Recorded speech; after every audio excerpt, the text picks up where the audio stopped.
O mistério do Portal Dourado. Uma mensagem do pastor João Ribe Palharim, gravada na cidade velha de Jerusalém. Venda proibida. Cópias autorizadas. Reproduza e espalhe para todos os seus parentes, vizinhos e amigos. Olá, eu sou o pastor João Ribe Palharim. Nós estamos aqui no Monte das Oliveiras, na cidade de Jerusalém. Este Monte das Oliveiras era muito frequentado por Jesus Cristo. Ele vinha sempre aqui com os seus discípulos. Está escrito que de dia Jesus pregava no templo e de noite vinha aqui para o Monte das Oliveiras e repousava, e logo cedinho voltava para a cidade de Jerusalém, ia para o templo onde o povo o escutava de boa vontade. Eu quero mostrar para você, ali na frente, olha só, o templo de Jerusalém. Então Jesus Cristo e os discípulos pernoitavam aqui e no dia seguinte, bem cedinho, faziam este caminho. Agora eu quero que você olhe, ali no meio do muro, perto da cúpula dourada, está vendo uma parte mais elevada e tem dois arcos. Repare. São os arcos de um portal. São os arcos de um portal. Agora repara que o portal está fechado. Deixa-me te explicar uma coisa importante.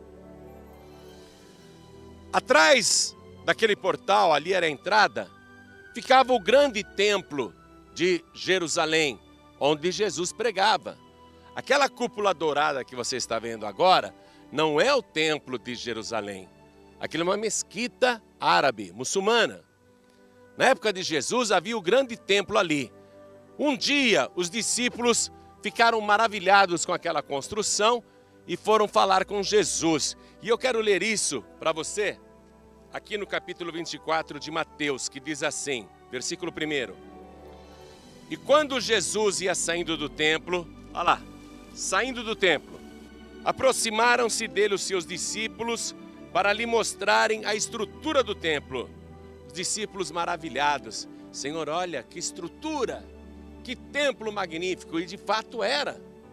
Era uma construção majestosa, era o maior templo do mundo, era uma coisa realmente mirabolante. Herodes o Grande demorou 46 anos para construir aquele templo. Só para você ter uma ideia, algumas das pedras, ou as menores pedras, tinham 5 toneladas. Aí os discípulos, Senhor, olha que estrutura. Versículo 2. Jesus, porém, lhes disse, não vedes tudo isso? Aí Jesus mostrou tudo. Não vedes tudo isso? Em verdade vos digo que não ficará aqui pedra sobre pedra que não seja derribada. O capítulo 24 de Mateus vai começar a tratar das profecias do fim. Mas o que eu quero enfocar aqui com você é aquele portal por onde Jesus Cristo passava para ir ao templo e por onde ele passava quando saía do templo e vinha aqui para o Monte das Oliveiras, onde pernoitava ele e os discípulos. Veja, Jesus profetizou que não ficaria ali pedra sobre pedra. Aí você olha agora e me diz assim, mas pastor, eu estou vendo lá a muralha da cidade velha de Jerusalém. Eu estou vendo ali muitas pedras. O que você está vendo ali não é do tempo de Jesus Cristo. Porque no ano 70 da era cristã, houve uma rebelião aqui dos judeus e o exército de Roma quis abafar a rebelião. Então eles cercaram Jerusalém, como Jesus disse que iria acontecer. E eles sitiaram a cidade, fizeram trincheiras, colocaram tranqueiras. E neste cerco, eles tentavam tirar dali da cidade velha os judeus revoltosos. Esse cerco a Jerusalém foi uma coisa demorada e quando Roma finalmente venceu, a carnificina foi total. Homens, mulheres, crianças, revoltosos, idosos, todos morreram. Outra parte foi levada cativa, dispersa, enfim. Aí os romanos destruíram tudo. Não ficou pedra sobre pedra. E mais ainda, até o gigantesco templo de Jerusalém foi destruído. Não ficou pedra sobre pedra, conforme Jesus Cristo tinha profetizado. Então, muitos séculos depois, no ano 1526 da era cristã, houve outra vez uma guerra no mundo. O Império Otomano, isto é, o Império Turco, que era a grande potência daquela época, no ano 1500 mais ou menos, eles invadiram e conquistaram Jerusalém. E o sultão turco, Suleimã, o Magnífico, ou Suleimã o Grande, decidiu reconstruir sobre os alicerces da antiga muralha. Ele decidiu construir uma nova muralha.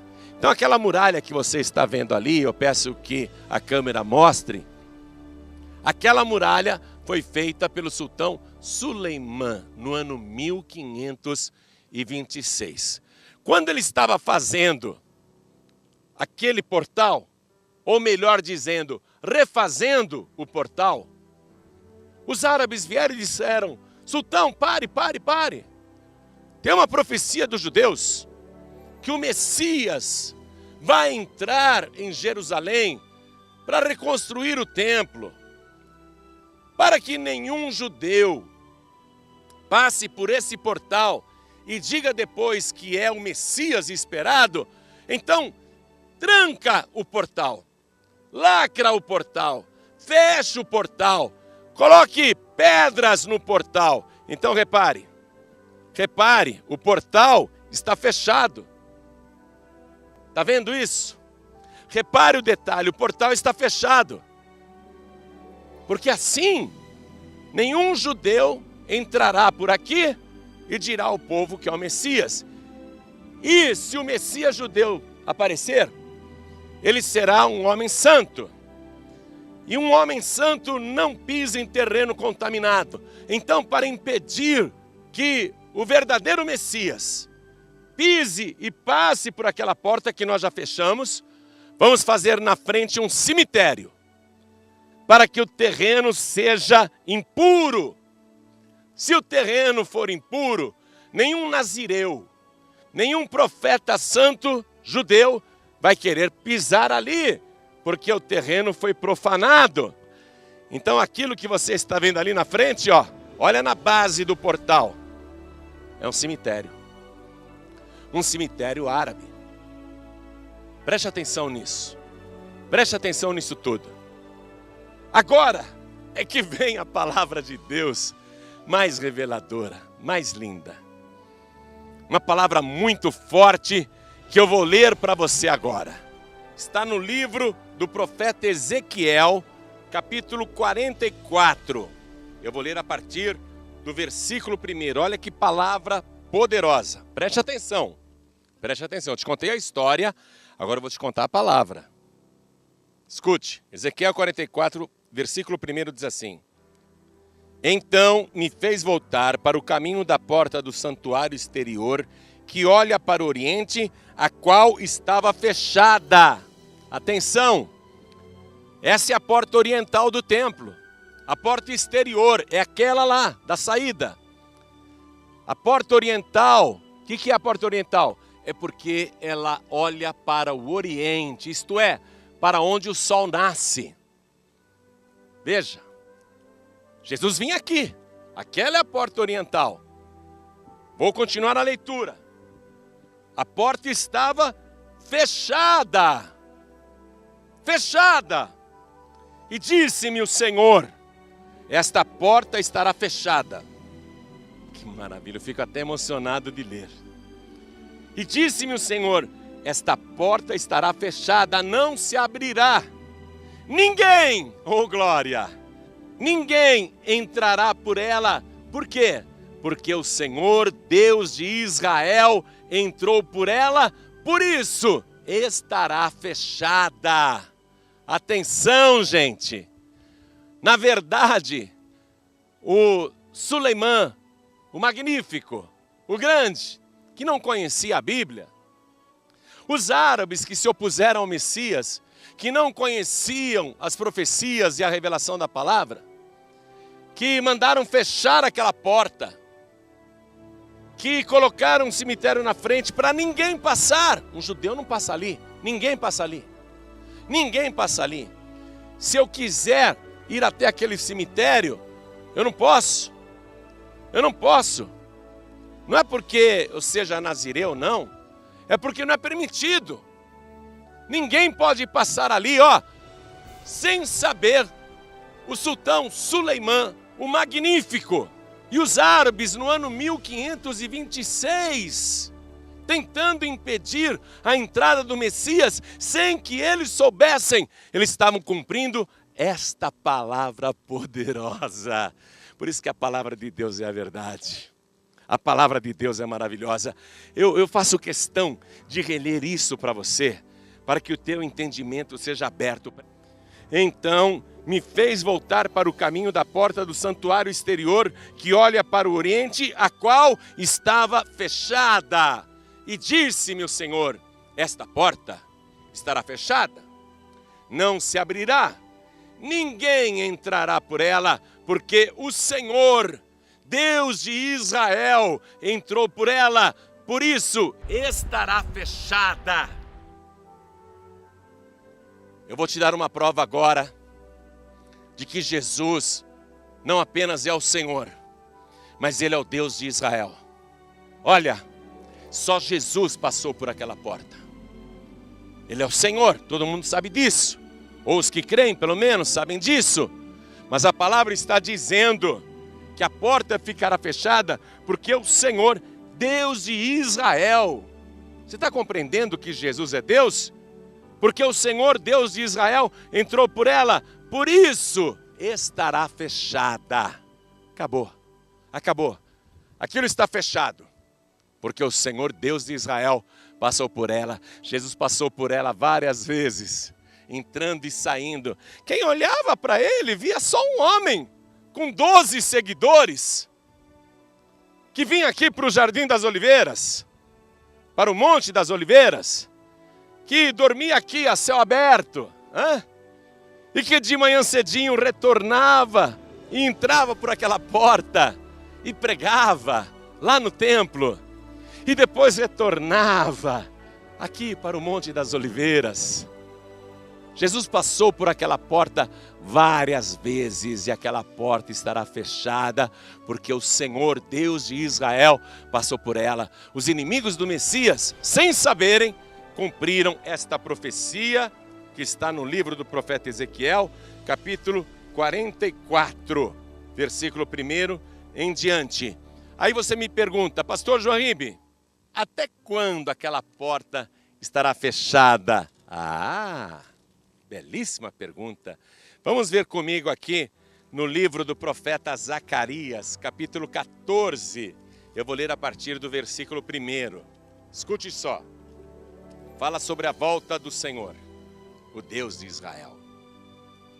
Eis que vem o dia do Senhor, em que os teus despojos se repartirão no meio de ti, porque eu ajuntarei todas as nações para a peleja contra Jerusalém, e a cidade será tomada, e as casas serão saqueadas, e as mulheres forçadas, e metade da cidade sairá para o cativeiro, mas o resto do povo não será expulso da cidade, e o Senhor sairá e pelejará contra estas nações, como pelejou no dia da batalha, e naquele dia estarão os seus pés sobre o Monte das Oliveiras. Este monte que eu estou com os meus pés aqui, olha aqui.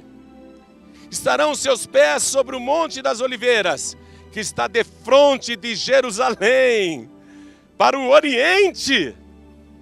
E o Monte das Oliveiras será fendido pelo meio para o oriente e para o ocidente, e haverá um vale muito grande, e metade do monte se apartará para o norte e a outra metade dele para o sul.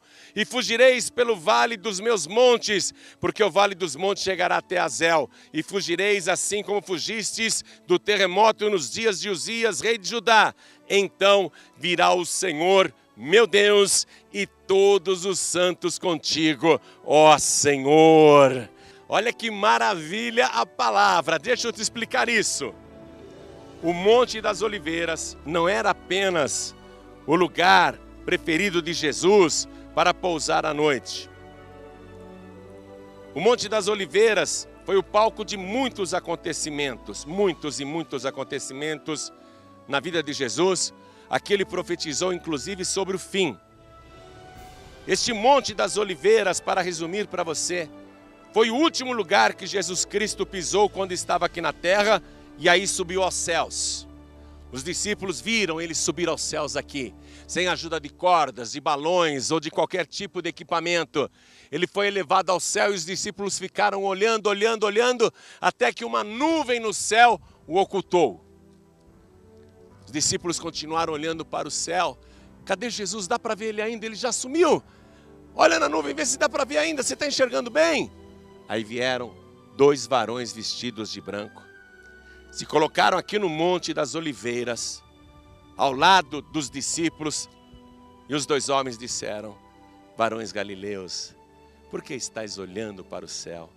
Este mesmo Jesus, que entre vós foi recebido em cima nos céus, um dia há de vir, assim como para o céu o vistes subir.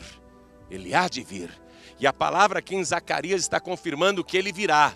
E quando ele vier, ele vai colocar os pés aqui no Monte das Oliveiras. E quando os seus pés pisarem aqui, o Monte das Oliveiras será fendido pelo meio. Como que ele vai se fender pelo meio, minha gente? Só através de um terremoto. Escute, quando Jesus Cristo morreu na cruz, aconteceu um terremoto. Quando Jesus ressuscitou, aconteceu um terremoto. E quando ele colocar os pés aqui, vai ter um terremoto. Vai se abrir aqui uma fenda. Preste atenção. Uma fenda que vai abrir o Monte das Oliveiras. Ou seja, vai criar um caminho até o portal dourado que está fechado. Essa fenda que vai separar o Monte das Oliveiras em 2, vai tirar aquelas sepulturas da frente. Vai abrir um caminho nesse vale. Olha aqui, vai abrir um caminho aqui. Aí o Senhor Jesus entrará. Será um dia tão magnífico que as pessoas fugirão de medo. Disse aqui a palavra que fugireis, assim como fugistes do terremoto nos dias de Uzias, rei de Judá. Então virá o Senhor meu Deus, oh glória! Então virá o Senhor meu Deus e todos os santos contigo, ó Senhor. E acontecerá naquele dia que não haverá preciosa luz, nem espessa escuridão, mas será um dia conhecido do Senhor, nem dia nem noite será. Ó, o tempo vai parar. Será um dia inesquecível, e acontecerá que no tempo da tarde haverá luz. É interessante que quando Jesus morreu, naquela sexta-feira, do meio-dia, quando começa a tarde, até as 3 da tarde, houve trevas em toda a terra. Por quê? Porque mataram o Messias. Mataram o Senhor nosso Deus, o Deus de Israel. Houve trevas, mas quando ele voltar não haverá trevas. Haverá luz, claro, haverá grande luz. Escute só, naquele dia também acontecerá que correrão de Jerusalém águas vivas, metade delas para o mar oriental. Que mar oriental é esse? O Mar Morto. Você ainda não assistiu a mensagem, o mistério dos bolanes do Mar Morto? Essas águas vivas estão sendo profetizadas aqui em Zacarias, mas também lá em Ezequiel. Olha a palavra se cumprindo. Olha a palavra combinando. Olha a palavra encontrando coesão. As águas vivas correrão para o mar oriental, o Mar Morto, que não será mais morto, porque o Deus, o Senhor da vida, voltou a este mundo, não haverá mais morte. E metade delas até o mar ocidental, quer dizer, o mar Mediterrâneo. No estio e no inverno sucederá isso. Agora escute essa palavra. Escute, porque é isso que vai acontecer. Tudo que está na palavra vai se cumprir. Está se cumprindo. E o Senhor será rei sobre toda a terra. Naquele dia, um será o Senhor e um será o seu nome. Esse dia está chegando. As profecias estão se cumprindo. Só não entende, só não crê quem não quer. Você que diz que a Bíblia é um livro de fábulas, invenções, é um livro alterado, nada disso. A Bíblia é fiel. Os copistas da Bíblia, eles nunca erravam na cópia. Não há cópias adulteradas. A palavra de Deus nunca foi adulterada. Nós estivemos em Qumran, ali onde foram achados os manuscritos do Mar Morto, com a Bíblia da época de Cristo, e até de 100 anos antes de Cristo. E a Bíblia daquela época é a mesma Bíblia de hoje, a Bíblia não foi alterada. Jesus Cristo está profetizado nas Escrituras, tanto do seu nascimento, sua vida, sua morte na cruz e a sua ressurreição, e não só isso, a sua volta também. Está tudo escrito aqui neste livro, ó. Este é o livro mais moderno do mundo, viu? Isso não é um livro de antiguidades, não. Esse livro, ele conta a origem, o princípio, ele conta a história, ele conta o passado, ele conta o presente. A nossa época está descrita aqui nas profecias, em Mateus capítulo 24, que Jesus profetizou. A nossa época está aqui relatada, vá ler e aprender. E o futuro também está profetizado. Por isso, este é o livro dos livros. Não tem para ninguém, não. Este é o livro dos livros. E este livro que não mente, que não falha, está profetizando que Jesus Cristo vai pisar aqui quando voltar. E ele passará por aquele portal. Ninguém pode passar por ali, não. Eu não posso, você não pode, os judeus não podem, os árabes não podem, ninguém pode. Vai ficar fechado, porque o Senhor, Deus de Israel, passou por ali. E só se abrirá quando ele voltar. Aí ele vai caminhar até lá. Aí ele entrará na sua cidade. Jerusalém, a cidade do grande rei. Aí o Senhor será rei sobre toda a terra. Um será o Senhor e um será o seu nome. Hoje você fala Pai, Filho e Espírito Santo. Mas depois que Jesus voltar, acabou, viu? Acabou o mistério da Trindade. Um será o Senhor e um será o seu nome. Yeshua. Em português, Jesus. Em inglês, Jesus. O rei de toda a terra. Eu estou te contando tudo isso porque eu fico apavorado. Eu sou o pregador do Evangelho. Eu não pedi para Deus para ser um pregador do Evangelho. Mas desde que Ele me chamou para pregar, eu choro pelas almas. Eu tenho sede da palavra. Eu tenho sede de ganhar almas. Eu tenho sede de ganhar a tua alma. Eu preciso muito, muito pregar para você. De mostrar a verdade para que você creia. Se eu pudesse fazer com que você cresce na marra, por Deus, que eu o faria, mas eu não posso. Se eu pudesse obrigar você a crer, por Deus que eu o obrigaria, mas eu não posso. Eu tenho que pregar. Jesus disse, ide pregar o Evangelho a toda criatura. Eu tenho que pregar. Eu vivo mostrando as coisas para você acreditar. Jesus é Deus, Jesus é o Senhor. E breve Ele será rei em toda a terra. E como é que você quer estar quando Ele chegar? Você não poderá governar com Cristo se não estiver com Cristo agora. É por isso que eu estou com Jesus. É por isso que eu não me desvio. É por isso que eu não me afasto da palavra. É por isso que eu tenho temor de Deus no meu coração. Porque quanto mais eu estudo esta palavra, mais eu vejo o quanto ela é fiel, verdadeira e atual. E como cada fato aqui descrito e previsto está se cumprindo. Eu sinto temor. Eu preciso ganhar você antes que Jesus volte. Eu preciso que você entregue a vida para Jesus, porque eu quero te arrancar das mãos sujas do diabo. E eu tenho pessoas comigo fazendo isso. Os meus pastores, os meus obreiros, no Brasil e no exterior. Eu tenho os pregadores do telhado que estão me ajudando a fazer isso. Estamos fazendo o maior trabalho evangelístico que o Brasil já viu. Não tem ninguém fazendo o trabalho que nós estamos fazendo. Eu não falo isso para menosprezar ninguém, não. Eu estou falando de pregação da palavra. Viu? Não estou falando de clubes religiosos. Eu estou falando da casa do Senhor. Eu estou falando de salvação. Eu fico desesperado. Desde que o Senhor me mandou pregar, eu sinto esse desespero em mim. Porque o tempo está se esgotando. E até quando você vai esperar para entregar a vida para Jesus? Para reconhecer que Ele é o único, suficiente, exclusivo e eterno Salvador. Quando que você vai deixar os teus ídolos, os teus amuletos, a tua religiosidade, a tua tradição religiosa, hein? Quando que você vai deixar a feitiçaria, a magia negra, o erro, a incredulidade? Quando que você vai abandonar essa vida errada que está levando? Quando que você vai acordar? Você quer acordar tarde demais? Eu não gostaria de estar na tua pele. Essa palavra chegou até você, sabe por quê? Porque não apenas eu quero ganhar a tua alma. Jesus quer que a sua alma seja salva. Por isso que Ele morreu por você. Por isso que Ele se deixou ferir daquele jeito. Mas a morte não pôde destruí-lo, Ele ressuscitou. Sabe por quê? Porque Ele é a ressurreição e a vida. Porque Ele é Deus. E o Senhor breve voltará. Quer entregar a vida para Jesus agora? É tão fácil. É tão fácil que se você não for salvo, a culpa será só sua. É tão fácil, basta você dizer, sim, eu quero receber Jesus Cristo agora, como meu único, suficiente, exclusivo e eterno Salvador. Se você falar isso, o teu nome será escrito no livro da vida, que está lá no trono de Deus. Aquele livro onde só Ele põe a mão, onde só Ele pode escrever. O teu padroeiro não pode escrever o teu nome naquele livro. O teu santinho, a tua santinha não pode escrever o teu nome naquele livro.